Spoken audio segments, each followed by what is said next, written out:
Hello friends, welcome to tasty రుచులు. Friends, ఇవాళ అయితే నేను మీతో 2 హెల్తీ రెసిపీస్ని అయితే షేర్ చేసుకోబోతున్నానండి. అయితే వీటిని తిని మన పూర్వకాలంలో పెద్దవాళ్ళు ఎంతో బలంగా ఆరోగ్యంగా ఉండేవారనమాట. సో అవేంటో కాదండి, జొన్న సంగటి, జొన్న అంబలి. వీటిని చేసుకోవడం కూడా చాలా సులువుగా ఉంటుందండి. ఇంకా టేస్ట్ కూడా నెక్స్ట్ లెవెల్లో ఉంటుంది. సో పిల్లల నుంచి పెద్దవాళ్ళ వరకు ఒక్కసారి తిన్నారంటే మళ్ళీ మళ్ళీ చేసుకుని తినాలనిపిస్తుందండి. అంత టేస్టీగా ఉంటాయి. పూర్వకాలంలో వాళ్ళకి నార్మల్ ఫుడ్ అయినా సరే ఇప్పుడు మనకైతే సూపర్ ఫుడ్ అనే చెప్పుకోవాలి. ముఖ్యంగా ఇప్పుడు సమ్మర్ కాబట్టి మనకి ఇది చాలా బెనిఫిట్స్ ఉంటాయండి. హెల్తీ బెనిఫిట్స్ అయితే మనకి వీటితో అయితే ఉంటాయండి. సో ఇక లేట్ చేయకుండా అయితే మనం వీడియోలోకి వెళ్ళిపోదాం. వీడియోలోకి వెళ్ళే ముందు ఇప్పటివరకు మన ఛానల్ని ఎవరైతే సబ్స్క్రైబ్ చేసుకోలేదో తప్పకుండా సబ్స్క్రైబ్ చేసుకోండి. ఫ్రెండ్స్, ఇక్కడైతే నేను ఫస్ట్ జొన్న సంగటి చూపిస్తానండి. సో దీనికోసం అయితే నేను ఒక బౌల్ని తీసుకొని దానిలో 1 కప్పు వరకు తెల్ల జొన్నల్ని తీసుకుంటున్నానండి. మీ దగ్గర ఏ జొన్నలు ఉంటే అవి తీసుకోవచ్చు అనమాట. ఎర్ర జొన్నలు కూడా ఉంటాయి కదా, వాటిని కూడా తీసుకోవచ్చు. సో ఈ విధంగా తీసుకున్న తర్వాత ఈ జొన్నల్ని ఒక 2-3 సార్లు వాష్ చేసుకొని శుభ్రంగా మనం వాటర్ అయితే మళ్ళీ ఫ్రెష్ వాటర్ అయితే వేసి పెట్టేసేయాలండి. సో జొన్నలు అనేవి మనకి ఆల్మోస్ట్ 9 అవర్స్ అయితే నానాలండి. మొత్తం సుమారుగా 9 అవర్స్ కన్నా తక్కువ అయితే నానకూడదనమాట. సో 9 అవర్స్ నానితేనే మనకి జొన్నలు పర్ఫెక్ట్గా నానుతాయి. వీటిని బయట ఎండలో కానీ ఫ్యాన్ కింద కానీ ఏం ఆరబెట్టిన అవసరం లేదండి. నార్మల్గా ఒక కాటన్ క్లాత్ తీసుకొని మీరు నార్మల్ టెంపరేచర్లోనే ఆరబోసుకుంటే వాటికి జొన్నలకున్న తడి అనేది పోతే సరిపోతుందండి. మనకి ఆ క్లాత్ అనేది ఆ తడిని పీల్చేసుకుంటే సరిపోతుందనమాట. సో ఇప్పుడు జొన్నలు ఆరేలోపు దీనికోసం చట్నీ అయితే రెడీ చేసుకుందాం మనం ఈ సంగటి కోసం. ఈ సంగటిలోకి మనకి జొన్న సంగటికి టమాటో చట్నీ అనేది బాగా సెట్ అవుతుందండి. ఇక్కడైతే నేను 2 టమాటాలని ఈ విధంగా ముక్కలుగా అయితే కట్ చేసుకుని పెట్టుకున్నాను. ఇప్పుడు బాండీ పెట్టుకుని 1 టేబుల్ స్పూన్ ఆయిల్ అయితే వేసుకుని ఉన్నాను. ఆయిల్ హీట్ అయిన తర్వాత ఒక 3 ఎండుమిర్చిని ఈ విధంగా విరుచుకుని వేసుకొని వెంటనే మనం కట్ చేసుకునే టమాటా ముక్కలను కూడా వేసేసుకోవాలండి. సో టమాటా ముక్కలు అనేవి త్వరగా మగ్గిపోవడానికి ఒక 1/2 టీ స్పూను సాల్ట్ని అయితే యాడ్ చేసుకున్నాను. అదేవిధంగా ఒక చిన్న నిమ్మకాయ సైజ్ అంత చింతపండును కూడా మీరు స్టార్టింగ్లోనే యాడ్ చేసేసుకొని ఒకసారి మొత్తాన్ని కూడా కలుపుకొని మూత పెట్టేసుకోండి. ఇప్పుడు మనకి ఒక 5 మినిట్స్ తర్వాత టమాటాలు అనేవి ఇలా మెత్తగా మగ్గిపోయి ఉంటాయండి. ఇప్పుడు ఇందులోనే ఒక గుప్పెడు కొత్తిమీరని ఈ విధంగా సన్నగా కట్ చేసుకొని మీరు వాష్ చేసుకొని వేసేసుకోండి. సో కొత్తిమీర అనేది వేసుకున్న తర్వాత జస్ట్ ఈ విధంగా ఒకసారి కలుపుకొని ఇందులోనే ఒక 5-6 వెల్లుల్లి, 1 టీ స్పూన్ జీలకర్రను కూడా యాడ్ చేసేసి స్టవ్ ఆఫ్ చేసుకోండి. ఈ మొత్తం కూడా చల్లారిపోయిన తర్వాత ఒక మిక్సర్ జార్లో మొత్తాన్ని కూడా వేసేసుకొని మీ రుచికి సరిపడా సాల్ట్ని కూడా వేసుకొని ఒకసారి మూత పెట్టేసుకొని ఒక్క పల్స్ ఇచ్చారంటే సరిపోతుందండి. ఎక్కువగా తిప్పనవసరం లేదనమాట. సో ఈ విధంగా మనకి కచ్చపచ్చగా ఉంటేనే బాగుంటుంది. ఎలాంటి తాలింపు కూడా మనకి దీనికి అవసరం లేదండి. సో చాలా చాలా బాగుంటుందండి ఈ టమాటా చట్నీ అనేది. ఇక్కడైతే మనకి జొన్నలు కూడా ఆరిపోయాయి అన్నమాట. సో ఎలాంటి తడి అనేది మనకి ఈ విధంగా అన్నప్పుడు మన చేతికి అనేది అంటుకోవట్లేదు కదా. ఇప్పుడు వీటిని మిక్సర్ జార్లో వేసుకొని మెల్లగా మనకు పల్సెస్ ఇస్తూ ఉండాలండి. అంటే మిక్సీ జార్ అంటే మనం మిక్సీని తిప్పుతూ ఉండాలన్నమాట. స్లోగా అదే పనిగా కంటిన్యూగా తిప్పకుండా ఒకసారి తిప్పుతూ ఆఫ్ చేస్తూ ఉంటే ఏంటంటే మనకి ఈ విధంగా రవ్వ పిండి 2 కూడా వస్తాయండి. మనకి దీనికి 70% పిండి 30% రవ్వ ఉండేటట్టు చూసుకోండి.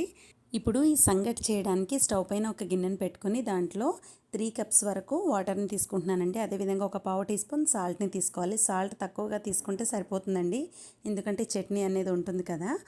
ఇప్పుడు మరొక బౌల్లో ఏ కప్పుతో అయితే మనం వాటర్ తీసుకున్నామో అదే కప్పుతో 1 కప్పు రవ్వని తీసుకున్నాము. అదేవిధంగా 2 కప్పుల వరకు ఇందులో వాటర్ని యాడ్ చేసి లూజ్గా జారుగా ఉండేటట్టు ఈ విధంగా కలుపుకోవాలి. ఇలా కలుపుకోవడం వల్ల మనకి ఉండలుగా కట్టకుండా ఉంటుందండి సంగటి అనేది. ఇక్కడ వాటర్ అనేది హీట్ అయిపోయాయి కదా, ఇప్పుడు ఇందులోనే మనం వేసేసుకోవాలండి. ఈ విధంగా వేసేసుకోవడం కలుపుతూ ఉండడం వల్ల ఏంటంటే ఉండలు కట్టకుండా ఉంటుందన్నమాట. టోటల్ మనం ఇందులో 5 కప్స్ వాటర్ అనేది యాడ్ చేసుకున్నామండి. 3 కప్స్ డైరెక్ట్ బాయిల్ చేసుకున్నాం, 2 కప్స్ ఏమో మనం రవ్వలో వేసుకొని కలుపుకున్నాం అనమాట. సో మనకి సంగటి అనేది దగ్గర పడేటప్పుడు ఇందులోనే ఒక 1/2 టీ స్పూన్ జీలకర్ర పొడిని కూడా వేసుకోండి. చాలా చాలా టేస్టీగా ఉంటుందండి సంగటి అనేది. ఈ జీలకర్ర పొడి ఫ్లేవర్ తగులుతూ ఉంటే మనం తినేటప్పుడు చాలా బాగుంటుందన్నమాట. సో నేను ఎందుకు ఈ విధంగా చూపిస్తున్నానంటే మనకి సంగటి దగ్గర పడేటప్పుడు ఏ విధంగా కన్సిస్టెన్సీ ఉంటుందో మీకు అర్థం కావడం కోసం చూపిస్తున్నానండి. సో ఈ విధంగా గరిటెలోకి తీసుకొని ఒకసారి ఈ విధంగా వదిలారంటే మనకి స్లోగా సంగటి అనేది జారుతూ ఉండాలండి. సో ఈ కన్సిస్టెన్సీ ఉన్నప్పుడు మీరు స్టవ్ ఆఫ్ చేసుకొని మరొక బౌల్లోకి అయితే తీసేసుకోండి. సంగటి ఉడికిందో లేదో చూడడానికి అందులో ఉండే రవ్వ పలుకుల్ని ఒకసారి ఈ విధంగా నొక్కినప్పుడు మెత్తగా అయితే ఉండాలండి మనకి సంగటి అనేది. అప్పుడు పర్ఫెక్ట్గా ఉడికిపోయినట్టే అనమాట. దీన్ని ఒక బౌల్లోకి తీసేసుకొని మనం టమాటో చట్నీతో సర్వ్ చేసుకుంటే చాలా చాలా టేస్టీగా అయితే ఉంటుందండి. అదేవిధంగా మీరు ట్రెడిషనల్గా పెట్టాలి అని అనుకుంటే కనుక చేతికి నెయ్యి రాసుకొని ఈ విధంగా ఒక బౌల్లోకి అయితే తీసుకొని మనం ప్లేట్లోకి ట్రాన్స్ఫర్ చేసినట్లయితే మంచి మనకి రాగి ముద్ద ఏ విధంగా అయితే వస్తుందో ఈ జొన్న సంగటి కూడా అదే విధంగా అయితే వస్తుందండి. సో నెక్స్ట్ అయితే నేను ఇక్కడ మీకు జొన్న అంబలి చూపిస్తానండి. జొన్న అంబలి ఏ విధంగా చేసుకోవాలో దీనికోసం అయితే ఒక కప్పు జొన్న పిండిని తీసుకోవాలి. మీరు డైరెక్ట్గా జొన్నలు పట్టించినవి ఉంటాయి కదా, ఆ పిండిని అయితే తీసుకోవాలండి. దీంట్లో రవ్వ ఉండకూడదు. ఇక్కడ అయితే నేను దీన్ని ఏ విధంగా అంటే జొన్న రొట్టె కోసం ఏ విధంగా అయితే కలుపుకుంటారో అదే విధంగా కొద్ది కొద్దిగా వాటర్ని అయితే యాడ్ చేస్తూ కలుపుకోండి. ఇక్కడ నాకు హాఫ్ కప్ వాటర్ అయితే పట్టాయన్నమాట. ఒకసారి ఈ విధంగా ముద్దలాగా అయితే కలిపేసుకొని దీంట్లో 3/4 కప్పు వరకు మజ్జిగనైతే తీసుకుంటున్నానండి నేను. ఇది ఓల్డ్ స్టైల్ జొన్న అంబలండి. సో ఈ విధంగా మనం మజ్జిగని యాడ్ చేసుకోవడం వల్ల ఏంటంటే మనం ఓవర్ నైట్ అనేది దీన్ని బయటే వదిలేస్తామండి. నైట్ అంతా బయటే వదిలేయడం వల్ల ఏంటంటే మనకి మంచి బ్యాక్టీరియా అనేది ఫామ్ అవుతుందన్నమాట.